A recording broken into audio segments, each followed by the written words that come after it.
ایک خاتون نے عمران خان کی افواہوں پر کان دھرنے کی عادت کا بھرپور فائدہ اٹھایا۔ شیر افضل مروت پاکستان تحریک انصاف کے رکن قومی اسمبلی شیر افضل مروت کا پارٹی سے نکالے جانے کے فیصلے پر رد عمل سامنے آ گیا۔ پی ٹی آئی ایم نے شیر افضل مروت کو پارٹی سے نکالنے کا فیصلہ کر لیا گیا ہے۔ اس رائے کا کہنا ہے کہ بانی پی ٹی آئی پارٹی رہنماؤں کو انہیں نکالنے کی ہدایات دے دی ہیں۔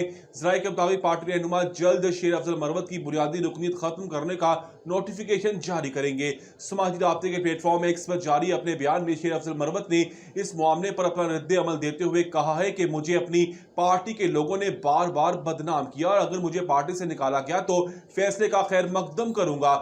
شیر افضل مروت کا کہنا تھا کہ میں روزانہ کی ٹرولنگ سے بیمار ہو گیا ہوں اور پارٹی ڈسپلن کی وجہ سے سازشوں کو جواب نہیں دے سکا۔ وفاداری کا بدلہ یوں لیا جائے گا تو آئندہ پارٹی اور بانی پی ٹی آئی کے لیے کوئی آگے نہیں آئے گا۔ ان کا مزید کہنا تھا کہ ایک خاتون بھی میرے خلاف سازش میں شامل ہے، ان کا مقابلہ کرنا ہے۔ انہوں نے بانی پی ٹی آئی کی افواہوں پر کان دھرنے کی عادت کا بھرپور فائدہ اٹھایا اور میں بتاؤں گا کہ انہوں نے پارٹی کو کتنا نقصان پہنچایا۔